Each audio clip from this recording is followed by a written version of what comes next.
The Cypress and the Lion, a tale of ancient Persia.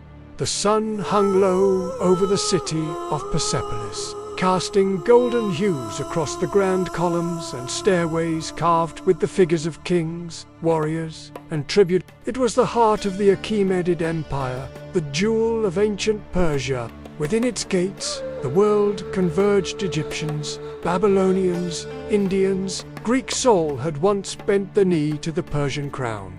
It was the reign of Darius the Great, and peace, for once, graced the land. In the far outskirts of the capital, nestled between rose gardens and cypress trees, lived a young boy named Ardeshir, the son of a royal scribe. Every evening, he would sit beside his father in the Hall of Records, tracing the cuneiform on clay tablets and listening to tales of the great king Cyrus the Great, who freed the Jews from Babylonian exile, Cambyses, who conquered Egypt, and Darius himself, who organized the empire into satrapies and built the royal road.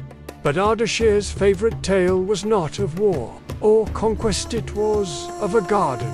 His father spoke of a time when Cyrus walked among his people, tending a garden in Pasargadae, saying that a just ruler must first learn how to care for living things. Ardeshir was enchanted by the idea to rule not through fear, but through wisdom and balance. That, he thought, was true greatness.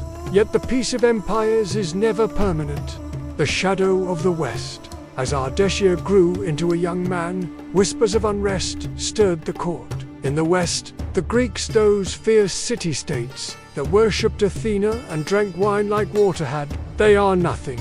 His uncle, a commander in the king's guard, scoffed. Hill tribes with sharp tongues and short swords. But in secret, Ardeshir studied Greek philosophy. He was fascinated by their ideas of freedom and debate. How strange, he thought, that the very people resisting Persian might could also hold such elegant thoughts about truth and virtue. Then came the Battle of Marathon, and everything changed. The mighty Persian army was turned back by Athenian warriors. The empire had tasted defeat, and the pride of Persia trembled. Darius began preparing for vengeance, but he died before he could see it. His son, Xerxes, took the throne, and war consumed the horizon once more. The fall of the flame. By the time Ardeshir was 20, he had been drafted into the imperial court as a junior scribe. But when Xerxes launched his campaign to invade Greece, Ardeshir was given a different duty: to serve as a cultural emissary, accompanying the army not with a sword but with a pen to record events, learn from the Greeks, and report on the soul of the enemy. What he witnessed both awed and troubled him. At Thermopylae, he saw Spartan warriors stand against thousands, unmoving, unflinching, until they were cut down. He heard stories of Leonidas, the Spartan king who chose death over dishonor. At Salamis, he watched Persian ships burn in the narrow straits, victims of cunning naval tactic. It was not brute strength that humbled Persia, it was will, unity, and strategy. And in that moment, Ardeshir began to question the fate of his empire. Were they still gardeners of peace, like Cyrus, or had they become devourers of lands, blind to wisdom?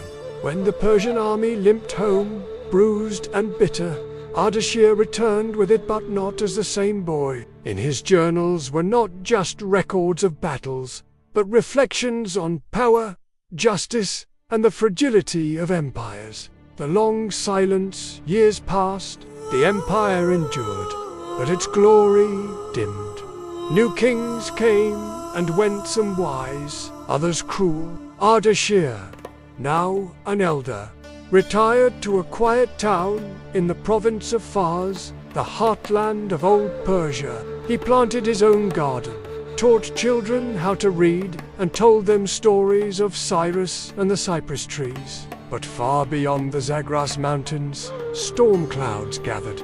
Alexander of Macedon, student of Aristotle, the slayer of kings had set his eyes on Persia. In Ardeshir's final years, he heard rumors of burning cities and shattered armies. By the time Persepolis was set ablaze, Ardeshir was on his deathbed. Before he died, he asked to be taken to a hill overlooking the ruins of Pasargadi, where the tomb of Cyrus still stood.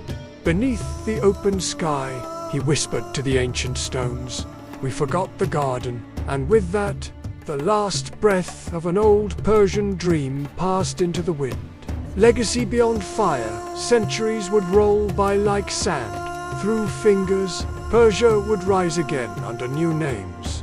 The Parthians, the Sassanids, and later, the birth of Islamic Persia, which would become a cradle of science, poetry, and philosophy. From Zoroaster's fire temples to Rumi's verses, the soul of Persia refused to die.